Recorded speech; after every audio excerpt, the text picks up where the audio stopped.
E eu não sei quanto tempo faz que eu vim aqui, já faz algum tempo, talvez alguns anos, mas você não faz ideia da minha alegria em ver como a igreja está, como você está, como as crianças estão, né? Como a igreja tem uma quantidade imensa de atividades acontecendo, dá para a gente perceber a saúde da igreja quando a gente vê todo mundo interagindo aqui, e poucas coisas me deixam tão felizes, tão alegres, quanto ver isso acontecendo. Numa igreja, quando eu cheguei aqui, o Marcão falou, é sua? E eu falei, é minha mesmo, faz parte, né, de quem nós somos, e se você for lá na igreja que eu tenho pastoreado, é sua igreja também, nós somos um só, em nome de Jesus. Então você faz ideia da minha alegria, é um prazer imenso.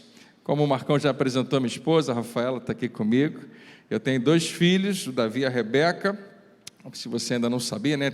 Muitos de vocês me conhecem, porque eu vou passando aqui, conheço muita gente, estão sempre em várias atividades e congressos e lugares que a gente se encontra, né? Mas para quem não conhece, a gente completou 25 anos de casado ano passado. Eu tenho o Davi, que está com 20 anos, a Rebeca com 17, e é muito legal a aventura que Deus tem nos dado de sermos pastores, sermos pais, experimentarmos o plano dele, que tem sido maravilhoso. E o Júnior, que está aqui com a gente hoje, é pastor lá na Nova Vida também, lá em Maricá, e tem sido um presente de Deus para caminhar perto. Eu dou graças a Deus pela vida dele. E um dos projetos, toda vez que fala Júnior, alguém faz o não sei o que é. Você trouxe alguém para isso? Tá certo. Então já sabe, toda vez que eu falo Júnior, valeu, beleza. É bom ter uma torcida, né? Mas a gente tinha planejado, realmente, estamos indo em todas as nossas igrejas durante esse ano com um propósito. Na verdade, esse propósito se expande à medida que a gente chega e Deus fala no nosso coração, de simplesmente vir e lembrar você que você faz parte de algo maior do que você mesmo, que você faz parte de algo maior do que a sua igreja local, e isso é muito bom. A gente tem tido uma alegria muito grande esse ano de perceber Deus nos encaminhando assim para uma unidade muito grande, que tem sido muito especial e muito maravilhoso. E o que veio no meu coração para compartilhar com você nessa noite é um dos nossos propósitos, uma das verdades mais básicas e mais intrínsecas que revelam a nossa visão. Quem nós somos como igreja? Por que você é igreja? Por que nós somos igreja? Eu não vou responder, né, com todas as respostas a essa pergunta, mas eu queria responder uma delas, uma dos motivos pelo qual nós somos igreja, uma missão que o próprio Senhor Jesus nos deu. Eu tenho pregado, na verdade, nas últimas semanas, lá na igreja de Jacarepaguá, uma série de mensagens falando sobre o que Jesus mandou. Você lembra que no final do ministério de Jesus, depois da morte, depois da ressurreição, e antes de ser assunto aos céus, antes dele subir, ele reúne os discípulos mais uma vez, ele teve algumas reuniões com eles, e ele fala uma frase que fica marcada no finalzinho do livro de Mateus. Ele fala assim, olha, toda autoridade me foi dada. Isso é uma frase que nunca ninguém na face da terra poderia dizer, senão o Senhor Jesus. Ele é a única pessoa que pode dizer isso, é a única pessoa que pode dizer isso e ser verdade, porque se alguém falar isso, você pode dizer, ou é maluco ou está mentindo, mas no caso de Jesus, só ele poderia dizer toda a autoridade, tudo que você puder imaginar, em todo o universo de autoridade, foi dado a ele. Ele fala, foi dado a mim. E parece que nesse momento ele transfere essa autoridade para os seus discípulos, e discípulos significa os seus seguidores, traduzindo para hoje, eu e você. E ele fala, ide, portanto, fazei discípulos. E ele fala, batizando-os em nome do Pai, do Filho e do Espírito Santo, trazendo eles para o reino de Deus, e ensinando-os a guardar tudo o que eu ensinei. Ensinando eles a guardar tudo o que eu ordenei, melhor dizendo. Jesus diz, eu ensinei algumas coisas, eu ordenei algumas coisas que eu queria que vocês passassem adiante, que não ficasse só com vocês. E nós estamos aqui hoje cumprindo essas ordens do Senhor Jesus. E algumas coisas que ele deixou, a sua ordem máxima e básica é que você deve amar as pessoas como ele amou você, que você deve tratar as pessoas como ele tratou em você. Não sei se você sabia disso, mas você não deve perdoar alguém só porque aqui agora você chegou à conclusão que tudo bem, já melhorou, a poeira baixou, eu estou sentindo menos dor. Não, a razão porque nós perdoamos é porque nós fomos perdoados. Em Cristo Jesus, Deus nos perdoou completamente, amém? A razão porque nós amamos, porque nós servimos, é porque primeiro Ele fez isso por mim e por você. Então, é óbvio que no nosso chamado como igreja, você vai entender essa resposta, algo que Ele fez por nós e nós respondemos a Ele. Essa semana eu li um negócio muito legal, um postzinho desse de Instagram, que o pastor colocou assim, o seu talento, o seu dom é um presente que Deus deu a você. Quando você o exerce para o reino de Deus, é um presente que você está dando a Ele. É como você responde a Deus com aquilo que Ele te deu. Isso é uma coisa, né? O nosso talento. Mas eu queria falar de um dos aspectos mais fortes dos nossos relacionamentos, que tem a ver com apontar para o Senhor Jesus. E pela graça de Deus, eu peço que o Espírito Santo fale ao seu coração muito melhor do que eu consigo falar. Você crê que Deus está aqui? Amém? Vamos orar nesse momento? Pai, nós te pedimos, fala conosco. Fala lá no nosso interior, no nosso coração, ajuda-nos a fazer ajustes, ajuda-nos a fazer mudanças, que essa seja uma noite de decisão na nossa vida, que se cumpra a Tua palavra que diz que a nossa mente pode ser renovada pelo poder da Tua palavra para que a vida seja transformada. Quando o apóstolo Paulo diz, não vos conformeis com esse mundo, ele está dizendo que é muito fácil, é natural se conformar com esse mundo, mas sejam transformados pela renovação da vossa mente, e assim vocês vão experimentar a vontade de Deus, que é boa, perfeita e agradável. Pai, que assim seja, nessa noite, que assim seja, a partir de hoje, na vida de muitas pessoas que tomaram essa decisão. Nada de mim, tudo de Ti, recebe toda a glória, em nome de Jesus, que todos digam amém. Faz um favor para mim, fala para quem está do seu lado, Deus quer falar contigo hoje, se liga nele, amém. Uma história que eu gosto de contar é que um presidente de uma grande empresa, ele estava no final do dia precisando de que um funcionário dele, que era muito bom em computador, consertasse um problema que ele estava tendo no seu computador. Ele era o chefe da empresa, ele era o presidente da empresa, e ele estava com problema, só que ele descobriu que esse seu funcionário tinha ido para casa mais cedo, alguma coisa tinha acontecido, ele tinha ido para casa mais cedo. Então ele resolveu ligar para ele, porque ele precisava resolver o problema do computador. Ligou para a casa dele, quem atendeu foi uma criança. E a criança atendeu baixinho e falou, alô, bem baixinho.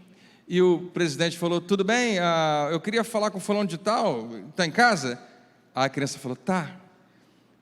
É seu pai? É. Posso falar com ele? Não. E ele ficou surpreso da criança responder daquela maneira, mas ok, posso falar então com a sua mãe? Ela está em casa? Tá. Posso falar com ela? Não. O que será que está acontecendo? Essa criança não deixa eu falar com os pais dela, né? E de repente ele fala, mas por que você não deixa eu falar com o seu pai? Tem mais alguém na sua casa? A criança falou, tem. Quem? O policial. Ele, mas o que o policial está fazendo aí? A criança respondeu, está conversando com meu pai e com a minha mãe. E nesse momento ele começou a ouvir pelo telefone o som que parecia ser de um helicóptero. Ele falou, tem mais alguém aí? Tem um bombeiro e agora está chegando o helicóptero. Meu Deus do céu, o que está acontecendo? Por que seu pai, sua mãe, bombeiro, policial e esse helicóptero, o que eles estão fazendo aí? Aí ele começou a querer rir e falou assim, estão me procurando.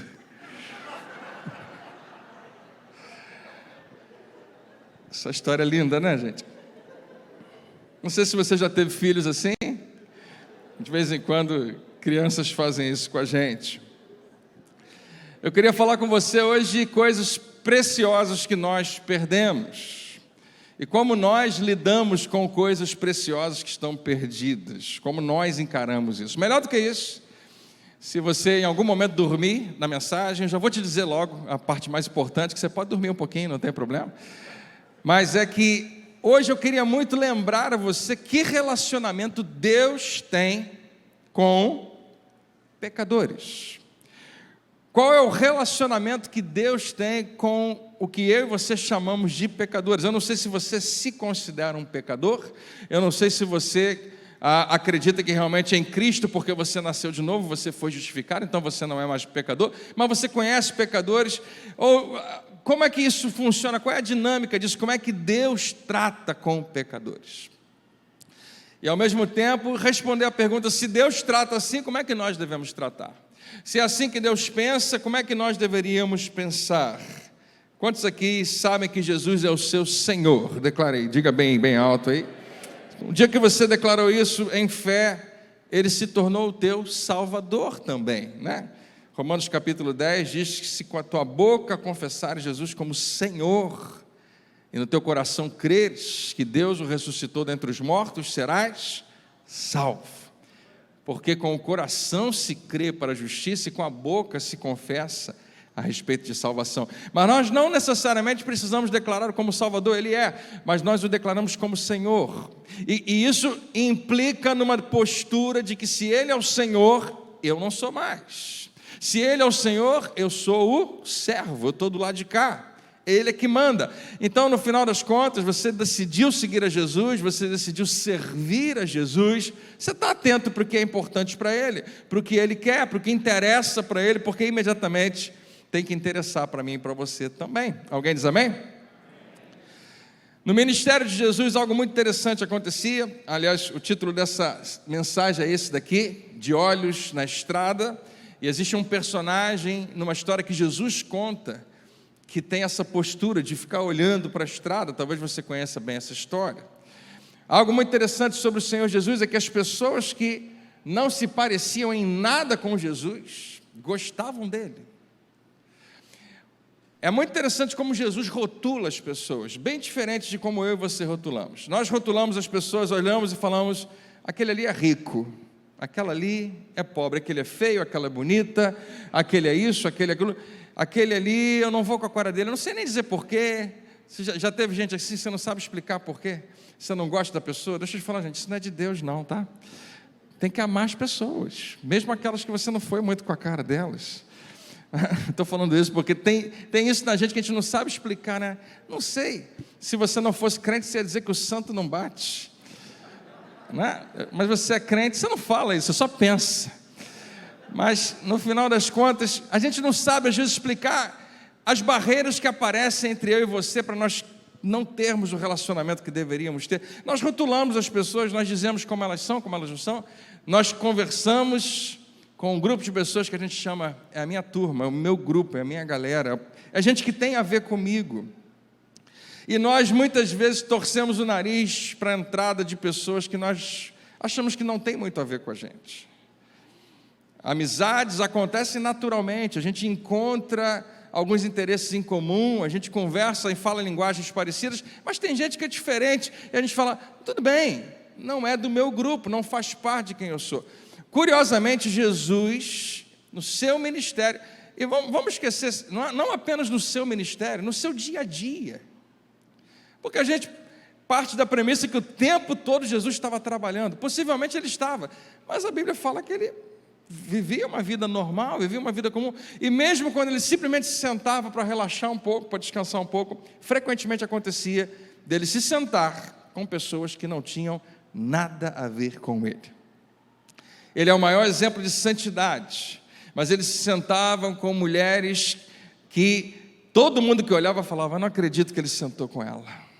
Ele sentava-se com homens que eu e você íamos querer distância, e a gente ia ter bons motivos para isso.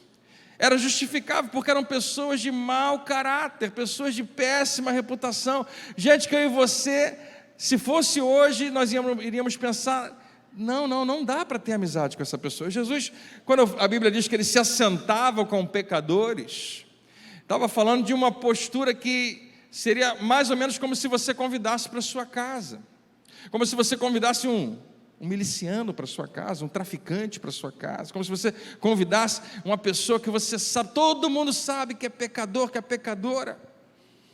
Jesus, quando sentava com eles, mostrava, eu quero ter intimidade com você, eu quero caminhar perto de você, e isso soava mal para todo mundo, menos para aqueles pecadores que adoravam Jesus. Ele não fica botando banca de santarrão, ele não fica querendo aparecer como, e ele é santo, ele é perfeito. Você já teve medo de alguém olhar para você, e você está com alguém, e você fala, ai meu Deus do céu, quando o pessoal olhar para mim, vai me associar a essa pessoa. Eu tenho medo de tomar uma decisão, de estar perto de alguém que está tão errado, e todo mundo achar que eu também tudo bem para mim, ele está errado, eu erro também. Se você já sentiu isso, você está em boa companhia. Jesus vivia isso o tempo todo. Jesus era acusado de pecador por associação, né? Porque ele estava associado a outros pecadores o tempo todo. E ele não tinha a menor crise com isso. Ele não tinha preocupação se as pessoas iam julgar que ele não se importava. Tudo bem pecar, e não era verdade, ele sabia, ele vai chamar pecado de pecado. Mas as pessoas olhavam muitas vezes e falavam, se ele está sentado com aquela pessoa, ele deve aceitar o pecado dela, e se bobear, até ele peca também. Para ele tudo bem, não tem problema você pensar assim. Mas ele não abria mão daquele relacionamento, ele não abria mão de sentar perto dessas pessoas. Então, as pessoas que não tinham nada a ver com Jesus, que não se pareciam com ele, gostavam dele. A melhor parte, ele gostava delas também. Ele amava essas pessoas. Essa era a realidade de Jesus o tempo todo no seu ministério, o que deixava os religiosos malucos. O que você vai ver nessa cena daqui a pouco é que o grupo de religiosos, as pessoas que se dedicavam a viver uma vida pautada na vontade de Deus, gente que seriam hoje os pastores, os bispos, os líderes da igreja, ficavam assim, por que Jesus não anda com a gente? Por que ele não se senta com a gente? Por que ele não vem discutir teologia com a gente? Ele é tão inteligente, tão sábio, está todo mundo impressionado com os seus ensinamentos. Seria tão bom se ele gastasse tempo com a gente, mas lá, ele senta com gente que ele está perdendo o tempo dele. Esse pessoal não tem nada para oferecer, pelo contrário, o pessoal nem sabe falar direito, peca o tempo todo, é gente ignorante, e ele está lá gastando tempo com eles. Tinha uma certa invejazinha, e ainda assim, o que movia Jesus o tempo todo era isso, ele queria estar perto de gente que não tinha nada a ver com ele, no sentido da questão do pecado. Ele, santo, sentava-se junto com as pessoas mais sujas, mais pecadoras, e a melhor parte, ele não se contaminava. Isso não o contaminava, não o deixava menos santo. Quem está acordado aí, diga amém. A gente precisa lembrar que se a igreja é o seu corpo, se eu e você somos hoje os representantes de Jesus, o que era realidade, o que era verdade para Jesus pessoalmente, precisa ser real para mim, para você, para nós coletivamente. O que Jesus experimentava na sua vida pessoal, na sua vida ministerial, se espalha agora para cada um dos membros do seu corpo. E você que junto comigo, nós somos os olhos de Jesus, os ouvidos de Jesus, as mãos de Jesus, os pés de Jesus, precisamos continuar fazendo o que ele fazia. Mas não é curioso que o tempo passou e a igreja se afastou um pouco disso? Se nós, e eu não estou falando dessa igreja, estou falando da igreja de uma forma geral, se nós continuássemos o que Jesus começou, as primeiras pessoas hoje a entrarem na igreja e ocuparem os primeiros bancos são aquelas pessoas que estão lá fora nos bares, são aquelas pessoas que estão lá fora fazendo um monte de coisa que eu e você condenamos, reprimimos e reprovamos. Elas teriam chegado cedo porque Jesus vai falar alguma coisa com elas hoje, então elas vêm correndo porque elas amam Jesus, mas acontece o contrário, elas se sentem um pouco recriminadas e eu acho que é melhor não ter contato, e eu nem sei se eu acredito no que esses crentes acreditam, mas uma coisa é certa, esses crentes acham que eles é que estão certos, que eles sabem de tudo. Então quer saber? Não tem nada a ver. Jesus, ele não era assim, ele atraía as pessoas. Isso é uma das coisas mais maravilhosas que eu acho que a igreja tem aprendido mais e mais ultimamente. Jesus não convidava ninguém a imediatamente crer nele. Jesus não convidava ninguém a imediatamente obedecê-lo. Jesus convidava pessoas a só estarem com ele. E quando as pessoas percebiam que ele se importava com elas, ele podia pedir o que fosse. E naturalmente essas pessoas estariam prontas o tempo todo, você vai ver, a simplesmente caminhar com ele. A igreja local precisa remover os obstáculos para que todo mundo possa se achegar ao Senhor Jesus Cristo. Deixa eu repetir isso para você. Eu e você temos uma missão de remover todos os obstáculos para que pessoas se aproximem de Jesus. A igreja durante muito tempo colocou obstáculos, mas Deus tem nos convidado hoje para remover todo obstáculo, quebrar toda barreira, abrir todas as portas. Não sei se já aconteceu aqui, possivelmente, mas nós lá na igreja de Jacarepaguá por causa desse tipo de mensagem, fomos rotulados por algumas pessoas da igreja da porta larga. Você sabe o que é isso? O que está embutido nessa expressão é aquele versículo que diz: entrai pela porta estreita, porque o caminho da perdição é largo. Então, alguém estava dizendo que a igreja estava abrindo a porta para todo tipo de gente entrar, porque a gente aceita tudo. E eu adorei isso. Eu falei, vamos alargar ainda mais as nossas portas.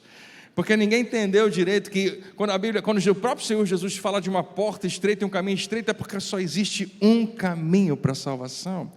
E só existe um, você não tem como encontrar qualquer outro, é só Ele, é estreito desse jeito.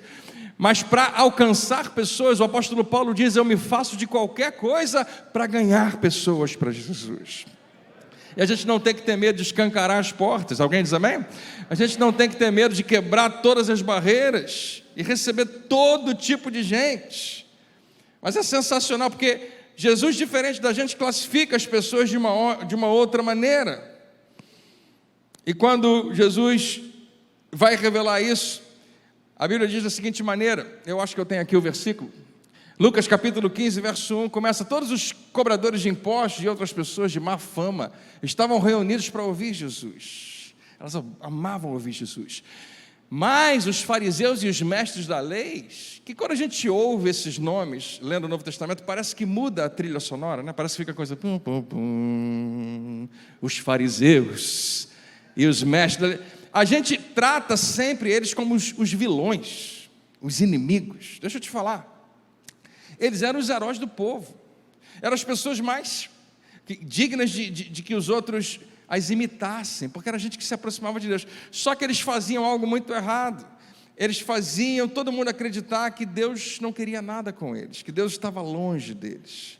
Por serem pecadores, você não tem como ter acesso a Deus. Faça como eu faço e tome 5 banhos por dia. Eles acreditavam que quanto mais banho melhor, e purifiquem isso e aquilo, faça um monte de cerimônias e obedeça essas leis, e aí Deus vai te aceitar. E Jesus vem para mostrar que não é quem está puro do lado de fora, mas os puros de coração é que verão o Senhor.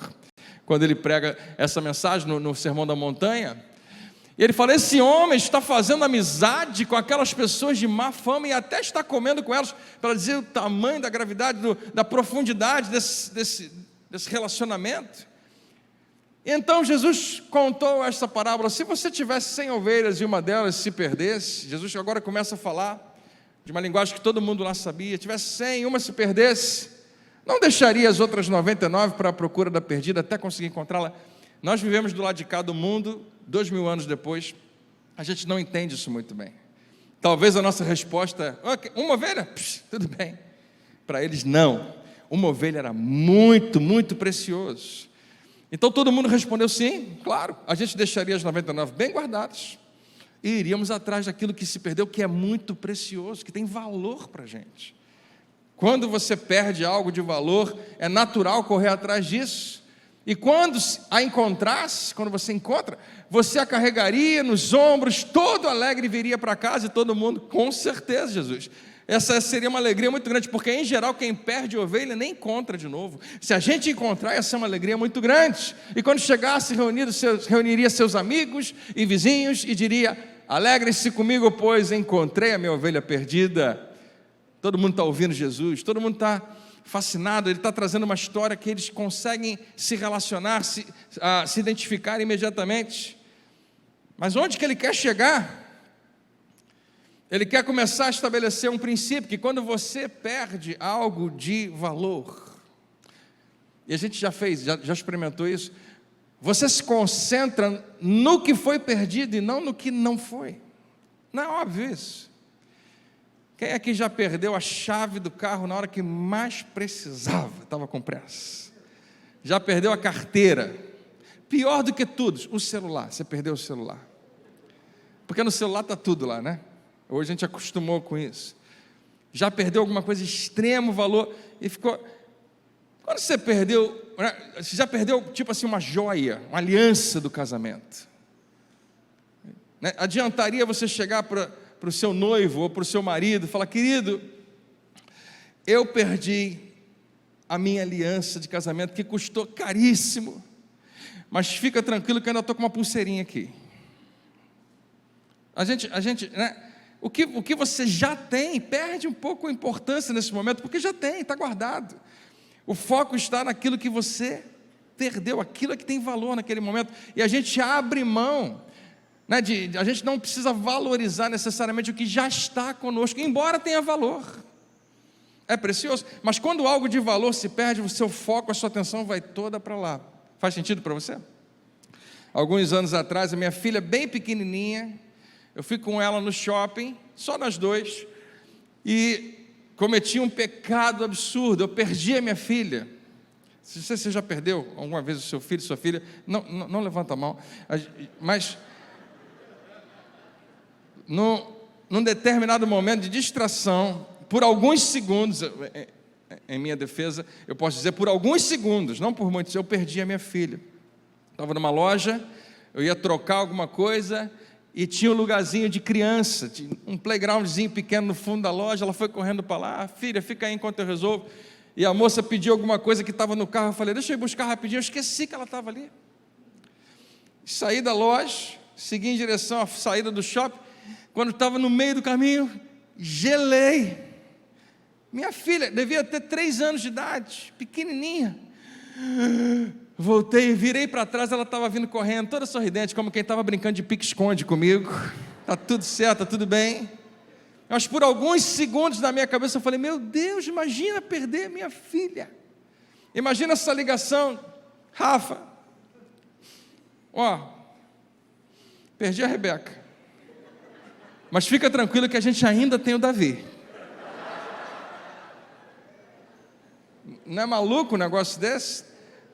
Porque a gente não está falando de perder, né, uma coisinha. Para eles uma ovelha era muito preciosa, um filho nem se fala. A gente está falando de coisas preciosas que se perdem, e como Deus enxerga isso. Quem está comigo aí, diga amém. Coisas perdidas. Há coisas que se perdem dessa maneira, outras se perdem em casa. E Jesus, no final de contar essa história de uma ovelha que se perdeu, e como todo mundo se alegrou, ele fala, olha, da mesma forma, há muito mais alegria no céu. E quem está ouvindo Jesus são 2 públicos distintos.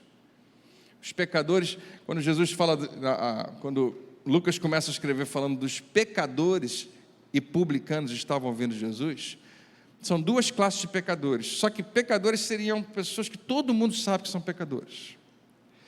Publicanos é uma classe ainda pior, que para não ofender os pecadores, eles colocaram nessa classe. Publicanos eram os cobradores de impostos, era gente da pior qualidade, desonesto o tempo todo. Era esse público, e do outro lado um público de gente que tinha chegado lá, ficado com um pouco de ciúme, que Jesus estava com eles, que eram os fariseus e os mestres da lei. Para eles todos, para quem está ali, Jesus conta. Ora, da mesma forma, há muito mais alegria no céu. Então Jesus agora vai trazer uma aplicação para o que ele acabou de contar da ovelha. Por causa de um pecador que volta para Deus, do que por 99 justos que não precisam se arrepender. Você está comparando uma ovelha que se perdeu a um pecador? Quem está ouvindo isso ali, está começando a tentar entender o que Jesus está falando, mas não faz muito sentido. Pecador para a gente não é alguém que se perdeu, é alguém que faz coisa errada. É alguém que toma decisões erradas, que faz escolhas erradas, que é contra Deus. Não é alguém perdido. Jesus fala, não, para Deus é exatamente assim. É alguém que se perdeu, mas agora foi achado. E ele continua. Ora, da mesma forma... Acho que agora travou. Beleza. Jesus continua. Se uma mulher tem 10 valiosas moedas, né, e de prata, você conhece talvez essa história, e perde uma delas, ela não vai acender uma lamparina e olhar a cada canto da casa para achá-la. Mais uma vez todo mundo concordou. E Jesus agora traz as mulheres, porque Jesus frequentemente incluía as mulheres, coisa que era estranhíssimo naquela cultura. Mas Jesus é a primeira pessoa na história que eleva o padrão e o status da mulher. E ele convida as mulheres todas para aquilo que ele está falando. Os homens ficam até espantados, mas Jesus está falando agora com as mulheres. Mulheres, não é assim com vocês e elas todas, é assim mesmo. Se a gente perder, isso aí tem toda uma história eu não vou contar toda para você, né, mas eram 10 moedas que faziam parte de uma, isso é uma das versões, de uma espécie de uma joia que ficava na cabeça. Você perdeu uma, fica um buraco aqui, está faltando uma moeda, tem que correr atrás, tem que procurar. E elas todas falando, a gente ia procurar tudo, com certeza, mesma história. E depois de encontrá-la, não vai convidar as suas amigas e vizinhas e dizer, alegrem-se comigo, pois encontrei a minha moeda perdida. Mais uma vez todo mundo concorda com Jesus, é exatamente o que aconteceria. E Jesus mais uma vez diz, eu afirmo a vocês, que da mesma forma há alegria entre os anjos de Deus, quando um pecador se arrepende. Jesus, eu não sei se eu estou entendendo, a mulher vacilou e perdeu uma moeda, isso é culpa dela, responsabilidade dela. Agora você está tratando a moeda como um pecador que se arrepende? Como assim? Jesus está querendo estabelecer algo firmado, importante, está querendo fixar algo no coração daquelas pessoas. No caso dessa mulher, ele vai, olha, você vai aos extremos, você pega a lamparina, porque vai procurar de noite, se for o caso, vai varrer a casa toda, vai tirar os móveis todos do lugar. Por quê? Porque tem valor para mim. Quando algo que eu dou valor se perde, eu me esforço. Quando você perde algo de valor, você faz tudo que estiver ao seu alcance, a fim de encontrá-lo. Você lembra no início que eu falei para você? A nossa proposta hoje é falar de coisas perdidas e como é que Deus trata, e qual é o relacionamento que Ele tem com pecadores. Jesus está dizendo dessa maneira, para Deus, pecadores não são pessoas más. Para Deus, pecadores são pessoas perdidas. E mais uma vez, o que era realidade, verdade para Jesus, pessoalmente precisa se tornar realidade para a igreja de Cristo, que é o seu corpo. Coletivamente, todos nós precisávamos absorver isso, mas o que tem mais hoje em dia são cristãos, crentes ou frequentadores de igreja, que repudiam o pecador de tal maneira que tem raiva do pecador, que o pecado das pessoas me deixa com raiva delas, e o que deveria fazer é o que faz com Jesus. O pecado das pessoas não deixava ele com raiva das pessoas, mas partia o seu coração, porque pessoas estão sofrendo por causa do pecado, pessoas estão se autodestruindo por causa do pecado, e Deus ama você, Ele não quer que você seja destruído. Que alguém diga amém. E a última história que Jesus conta era um homem, para explicar ainda melhor esse assunto, contou-lhes a seguinte parábola. Um homem tinha 2 filhos. Nós chamamos essa parábola a parábola do... Qual é? Todo mundo conhece? Não é curioso que o início da história fala que o homem tinha 2 filhos. Quando o mais jovem disse ao pai, pai, eu quero agora a minha parte da herança. Jesus começa a contar essa história. Eu acho que quando ele chegou nessa parte do filho mais novo, que tem menos direito do que o mais velho, chega para o pai e fala, eu quero a minha parte da herança, eu acho que todo mundo e fez um silêncio absurdo. Tamanha ofensa. Como é que um filho pode pedir? Um filho dizer, pai, me dá a minha parte da herança, especialmente nessa cultura, era dizer, pai, eu não quero ter nada a ver com você. A gente não tem relacionamento e eu nem quero ter. Eu quero viver a minha vida, mas para isso eu preciso de um dinheiro que um dia vai ser meu, só que só vai ser meu quando você morrer, mas você não morre. Então vamos fazer o seguinte, vamos fingir que você morreu e me dá logo a minha parte. Para nós, do lado de cá, 2000 anos depois, já é extremamente ofensivo. Naquela cultura era absurdo, mas Jesus queria chamar a atenção das pessoas. A pior parte vem o seguinte, e o pai concordou. O quê? Por que o pai concordou? A gente vai saber já já. E dividiu a fortuna entre os seus filhos. Esse filho já tinha abandonado o relacionamento com o pai muito antes de abandonar a sua casa. É o que eu queria que você lembrasse hoje, que você guardasse hoje. Por que o pai, você conhece o final da história, mas finge que você não conhece? Por que o pai aceita o que o filho está pedindo? E por que Deus Pai muitas vezes aceita o que os seus filhos rebeldes pedem dele? Eu não quero ter nada a ver com você, eu quero viver minha vida. Por que o pai simplesmente responde? Porque se você não estiver na posição correta para um relacionamento restaurado, Não tem nada que ele vá fazer para te forçar isso. Mas é tremendo, é maravilhoso. Essa história é sensacional, é a minha história predileta da Bíblia. Nesse momento, o filho está indo embora, está se perdendo. O pai, no final da história, vai dizer: meu filho estava perdido. Só que ele já estava perdido há muito tempo. Para dizer eu quero ir embora, porque a gente já não tem relacionamento. E como é que isso se aplica hoje na nossa vida, na nossa história e na vida de pessoas que estão distantes de Deus, separados, desconectados? O pai, ele quer muito trazer o seu filho de volta relacionalmente, que ele topa financiar a rebeldia do seu filho e perdê-lo. Preste atenção nisso. O pai não tem crise de perder o seu filho na esperança de um dia reconquistá-lo, porque não adianta agora, nesse momento, tentar fazer isso acontecer. Isso é um pouco confuso para mim e para você, porque daqui a pouco esse filho vai voltar, esse pai vai encontrar com ele, vai dar um abraço. A gente pergunta: por que não deu um abraço lá atrás, quando o filho estava indo embora? Porque o filho não estava naquele momento em posição de abraçar o pai, não queria ter nada a ver com o pai. O que você quer dizer, André? Eu quero dizer que o pai ama o filho mais do que a sua própria reputação. O pai ama o filho mais do que ele ama o que as pessoas pensam a respeito dele. O pai ama o filho ao nível máximo que não tem problema se vão me achar errado ou não. E para aquela cultura, o que esse pai estava fazendo era absurdo, mas ele permite. Agora imagina a plateia de Jesus, chocada. E a história continua. E chega um momento onde esse filho finalmente vai ter alguma clareza, mas não antes de sofrer bastante. Os próximos versículos vão dizer que esse filho pega todo o dinheiro e gasta em pouco tempo.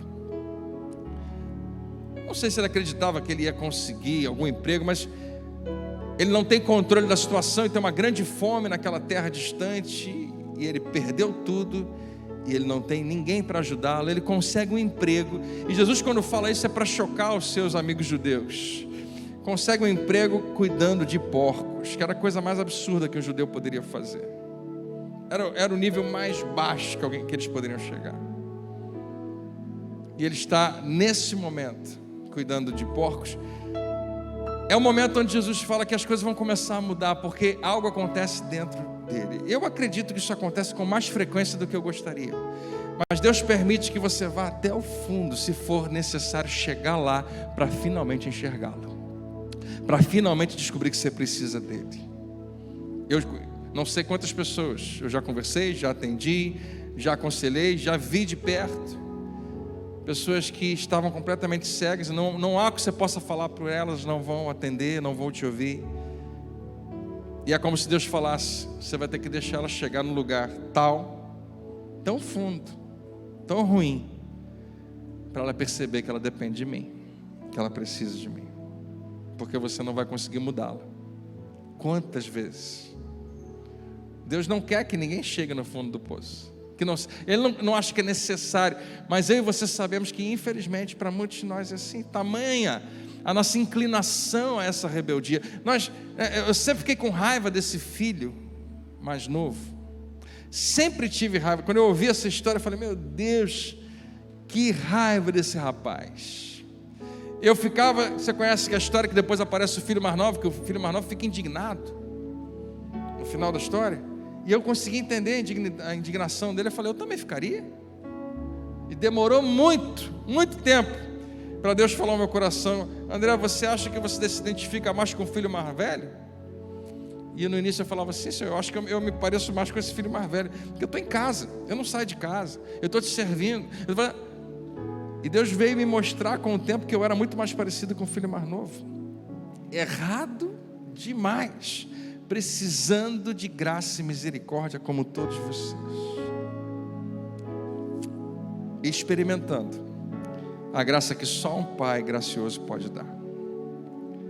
Mas enquanto isso, o que está acontecendo é que esse filho, ele está no pior lugar, no pior momento, sem a menor condição de resolver os seus problemas. Ele precisa de ajuda, e ele percebe que ele está desconectado do pai, ele perdeu a ligação. Pensa bem, foi ele que quebrou, foi ele que chegou para o pai e falou: pai, para mim você morreu.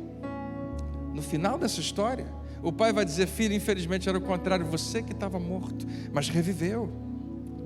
Quando você se afasta de Deus, embora a sensação que você tenha que Deus morreu para você, é ao contrário, a gente que morreu. Ele estava desconectado e completamente perdido, e é o que Jesus está pontuando vez após vez. E lá está ele, com saudades de casa, mas se perguntando: será que alguém lá em casa está com saudade de mim? Será que eu estou fazendo falta para alguém? E se Jesus incluísse essa expressão, enquanto ele está lá, cuidando de porcos, morrendo de fome, a Bíblia fala que ele ficava com tanta fome, que eu e você nem conseguimos entender a fome dele. Ele queria comer a comida dos porcos. Quem aqui já visitou um chiqueiro? Não dá muito apetite, mas ele estava no pior lugar, e é nesse lugar que talvez ele perguntasse: será que alguém está sentindo a minha falta? Ou que os fariseus que estavam ali responderiam: claro que ninguém está sentindo a sua saudade de você.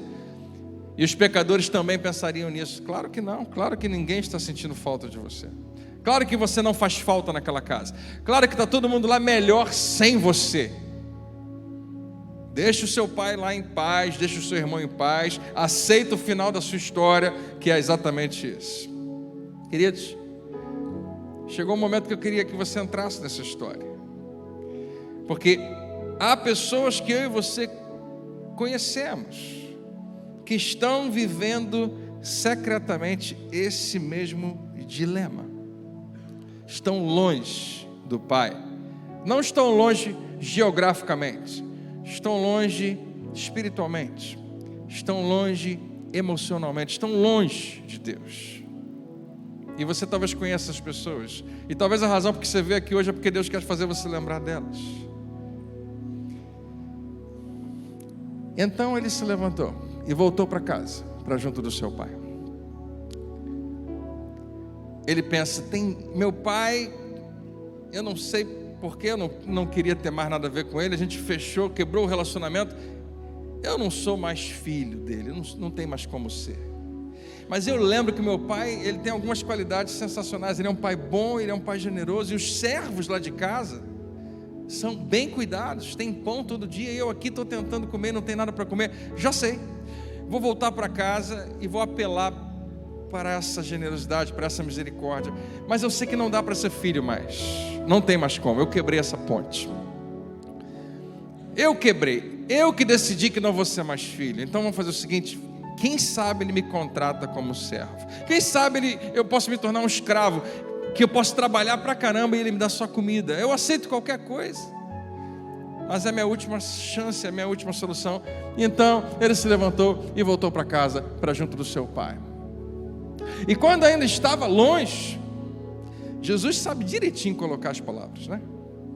Porque não importa o quanto você decida, e você se movimenta e você corra, você ainda está longe. É Ele que vai fazer o esforço. É impressionante. É Ele que vai ter a real iniciativa. Ele que começou tudo isso lá atrás. Seu pai o viu, e o seu coração, lá vem ele, se encheu de... E aí você completa essa lacuna do jeito que você achar que você faria no lugar desse pai. Porque, mais uma vez, minha missão hoje aqui é lembrar de você qual é o relacionamento que Deus tem com pecadores, e com base nisso, qual é o relacionamento que eu e você devemos ter também.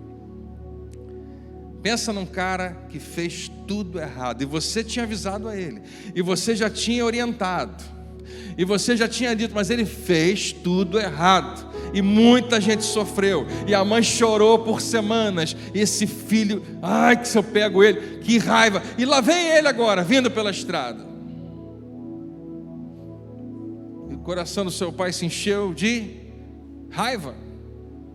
Não, de compaixão. O que deixa toda a plateia de Jesus chocada mais uma vez. Como assim? Que pai é esse? Ele não tem respeito por si mesmo? esse filho apronta à vontade. E tudo bem. Não, Jesus não está dizendo que está tudo bem, mas ele disse que o pai tem. Seu coração está cheio de compaixão. Por quê? Porque o pai olha para aquele filho e não vê um filho que é mau, errado, pecador. Ele vê um filho que estava perdido. Diferente de todo mundo, o pai enxerga dessa maneira. Diferente do irmão mais velho, diferente de todo mundo que você conhece, todo mundo que estava ali assistindo Jesus, lembra? Ele está falando com pecadores e homens que se acham santos. E o que acontece em seguida deixa todo mundo abismado. Nenhum pai sentiria compaixão de um filho assim. É verdade, se o pai pensasse como você pensa, mas ele pensa diferente. Levantando-se, foi para o seu pai. Quando estava longe, viu o seu pai, se moveu de íntima compaixão e correndo, olha aqui como é que termina, correu em direção ao seu filho e o abraçou e o beijou. Que saudade!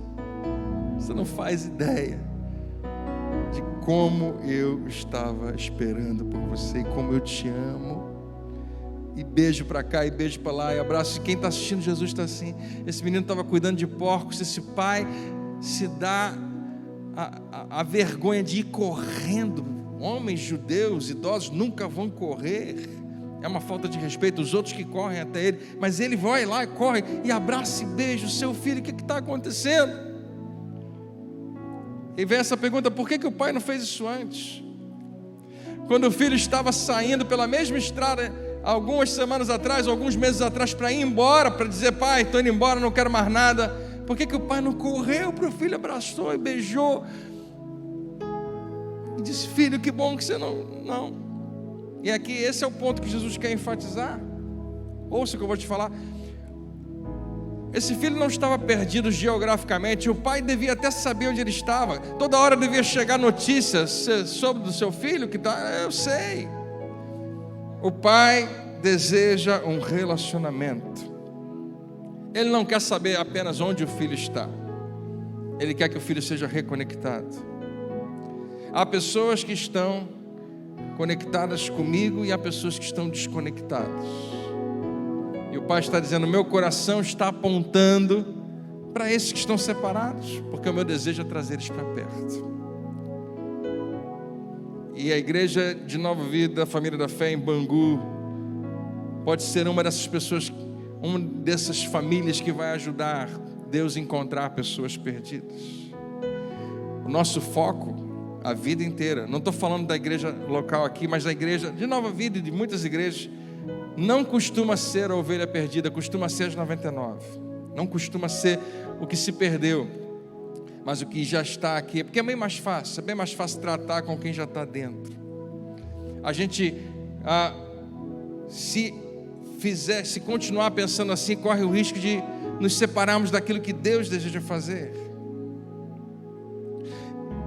E eu queria alertar você, porque essa igreja não para de crescer, glória a Deus. Mas cuidado para ela não crescer e se tornar tão grande que a gente acaba esquecendo disso. Toda vez que um batismo acontece aqui, eu tenho certeza que a sua alegria é imensa. Por quê? Porque alguém estava perdido, mas foi encontrado, foi achado. Esse coração que Deus quer que você tenha e que seja transmitido e que vá além. Que você seja hoje, em nome de Jesus, pelo Espírito Santo, mais uma vez, isso possa ser reacendido em você.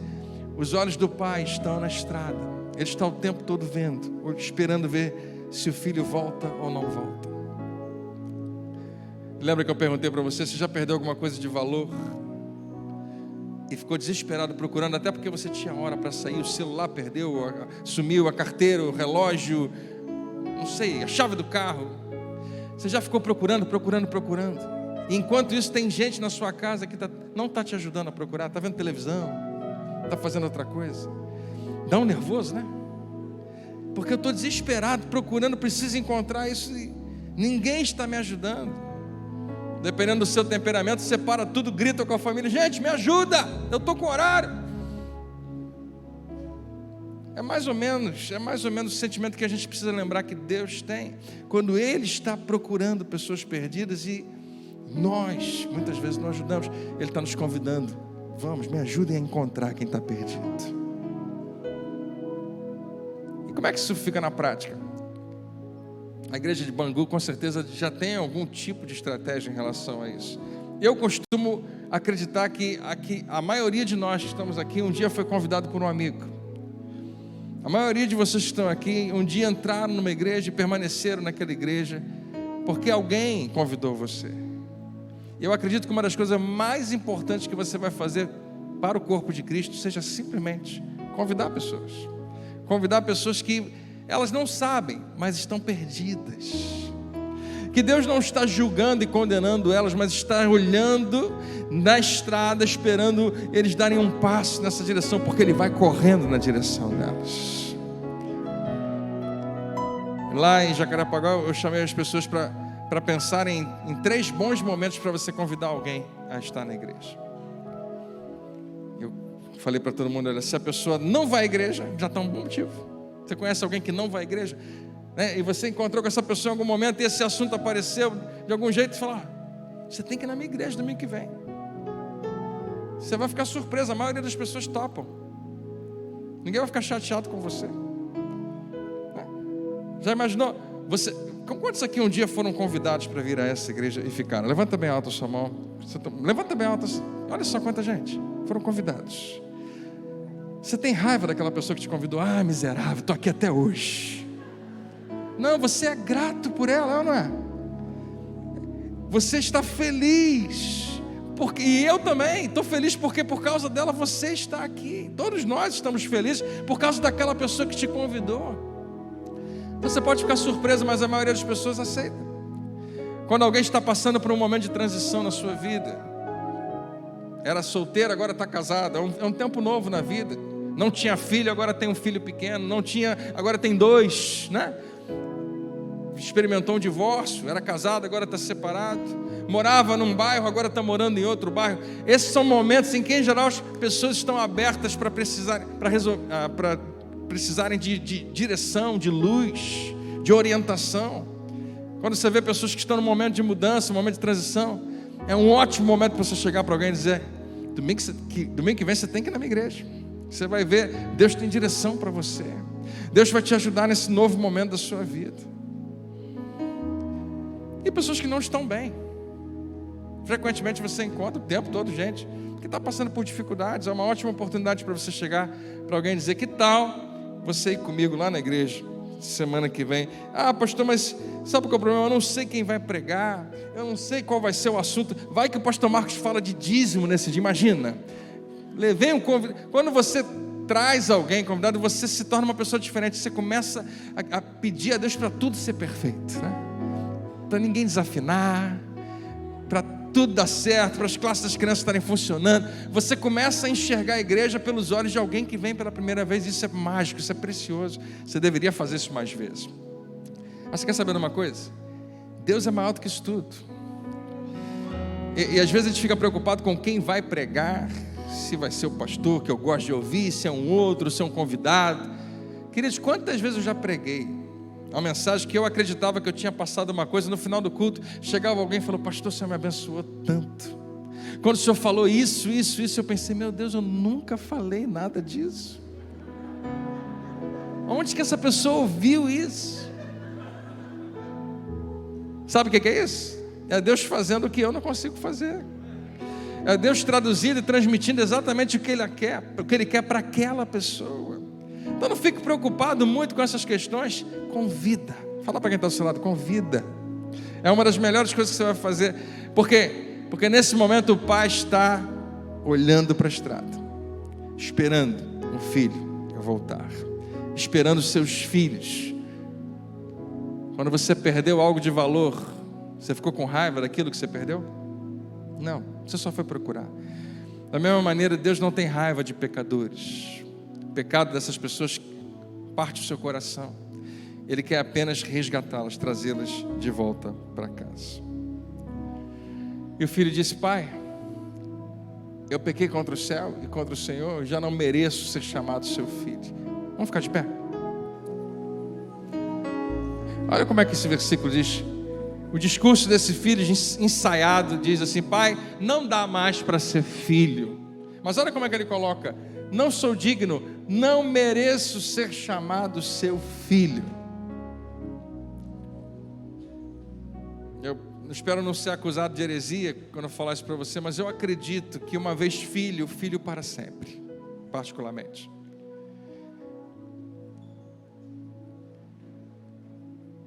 Quem aqui se tornou filho por merecimento? Nenhum de nós. Todos nós nos tornamos filhos por nascimento. O pai poderia muito bem dizer: filho, você não é meu filho porque você merece ou deixa de merecer. Eu não fico anotando todos os seus erros para decidir se você vai ou não vai ser meu filho. Eu não fico contabilizando os seus débitos para descobrir se você pode ou não ser aceito como filho. Você é meu filho. Você nasceu de novo, e quando você nasceu de novo, você nasceu na família de Deus. Fala para quem está perto de você: ninguém te tira dali, ninguém te rouba dessa posição. Mas o pai disse aos seus servos: depressa, tragam a melhor roupa de casa e vestir nele, coloquem um anel no seu dedo, sandália nos seus pés. Esse versículo todo diz: trata como filho. Não trata como servo, trata como filho, porque esse meu filho, para todo mundo saber, ele fala bem alto, estava morto e voltou à vida, estava perdido e foi achado, e começaram a festa. Aleluia! Como é bom! Glória a Deus!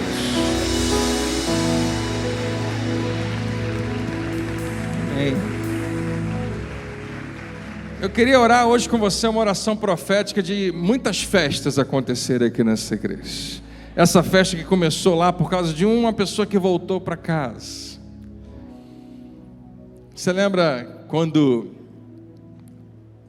Caim mata o seu próprio irmão, Abel? Deus vai conversar com ele: cadê o teu irmão? Onde está o teu irmão?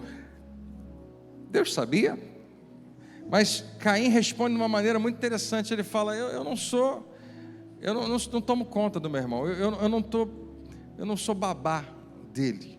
Em outras palavras, minha missão não é ficar observando meu irmão e cuidando e tratando dele. E fica registrado algo para mim e para você que nós precisamos lembrar: será que Deus não quer que você observe mais os seus irmãos? Que você cuide mais deles? Que aparece mais de 50 vezes no Novo Testamento: uns aos outros, que é como igreja é igreja. Jesus fala: eu quero que vocês amem uns aos outros como eu amei vocês, e vocês respondam o meu amor pelo amor que vocês têm uns aos outros.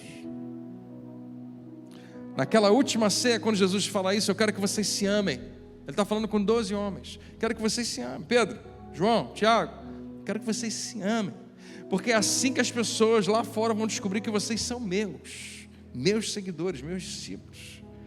Eu quero que vocês se amem não apenas como você ama a si mesmo, já é fantástico. Eu quero que vocês se amem como eu amei a vocês. Só que durante todo o seu ministério, quando alguém perguntava para Jesus qual é o grande mandamento, ele falava: amar a Deus e amar as pessoas. Amar a Deus de todo o coração, com toda a sua alma, todo o teu entendimento, todas as suas forças. E eles todos sabiam que esse era um versículo de Deuteronômio famoso. Eles falavam: esse é o grande mandamento, todo mundo sabe. Ame a Deus de todo o seu coração. E o segundo, isso que deixou alguns surpresos, porque Jesus pega um versículo de Levítico e junta. O segundo semelhante a esse é: ama o teu próximo como a ti mesmo. Se você fizer só esses dois, Jesus no final fala: você está cumprindo toda a lei. Toda a lei e os profetas dependem desses dois mandamentos. Então foca neles. Ou seja, quando você tiver dúvida sobre qualquer coisa da sua Bíblia, a Bíblia deles era a lei e os profetas. Quando você tiver dúvida sobre qualquer coisa que Daniel falou, que Abacuque falou, que um outro profeta falou, que Davi declarou, volta para cá, volta para esse assunto aqui, ó. Ama a Deus e ama as pessoas. Mas quando na última ceia, ele parece que ele suprime uma parte, ele fala, eu quero que vocês amem uns aos outros. Por que Jesus não pega aquele momento e aproveita para falar, eu quero que vocês amem a Deus, de todo o coração. Jesus está inaugurando uma nova aliança e ele deixa só um mandamento. Porque é fácil você entender se você for pai. Quantos pais e mães tem aqui hoje? Faz assim para mim. Se você é como eu acho que você é. Se alguém faz um bem para o seu filho, você não precisa fazer nada por você, você está feliz da vida. Se alguém chega para um filho meu, para uma minha filha, e faz alguma coisa, dá um presente para eles, dá um abraço neles, cuida deles num determinado momento que eles precisam. Se você vai lá e trata eles tão bem, e eu vejo aquilo, você não precisa fazer nada por mim, eu estou feliz demais com você, está tranquilo, a gente vai ter o melhor relacionamento possível.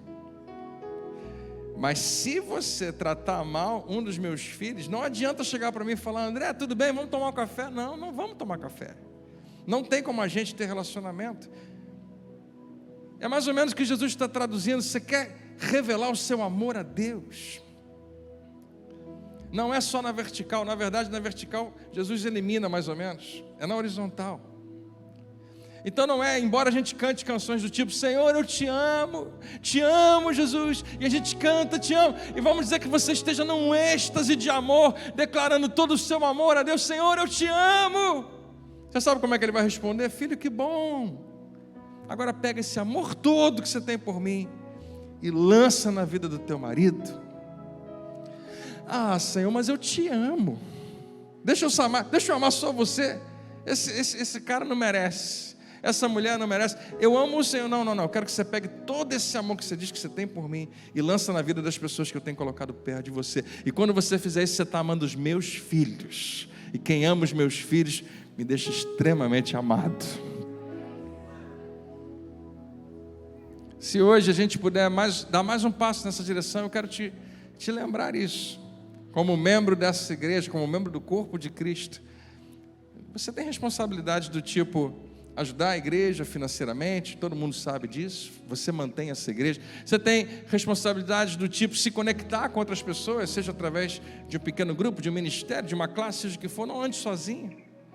Mas existe uma coisa que a gente esquece, que é uma responsabilidade nossa, que é convidar pessoas. Você pode falar de Jesus para muita gente de várias maneiras, poucas são tão eficazes quanto essa. Vamos lá na igreja. E alguém vem, e Deus fala ao coração dessas pessoas. E uma festa vai acontecer em nome de Jesus. Amém? Você recebe essa palavra hoje? Vamos orar junto? Pai, muito obrigado pelo teu imenso amor revelado nas palavras de Jesus. Eu sou aquele filho mais novo, fiz tudo errado, não mereço ser chamado filho, mas o teu amor é maior que tudo isso. É um amor infinito. É um amor incondicional. É um amor que nós não conseguimos compreender. Como é que alguém ama tanto assim? Se nós amássemos alguém desse jeito, alguém iria nos reprovar. Olha, você não deveria amar tanto assim, é exagerado da sua parte. Mas esse é o teu amor por nós, capaz de ir até o final, capaz de vencer todo tipo de barreira para nos encontrar, para nos trazer de volta. Traz luz às sombras, escala montanhas para nos encontrar, derruba muralhas, destrói mentiras. O impressionante, infinito e ousado amor do nosso Deus. Obrigado por esse amor tão grande. Que ele não seja apenas derramado em nós, mas que ele flua através de nós. Que muitos se encontrem com esse amor, porque ele está encharcando a nossa vida. Recebe toda a glória, Pai. Recebe todo o louvor, em nome de Jesus. Que todos digam amém. Você pode louvá-lo bem alto, com a sua voz, com as suas palmas.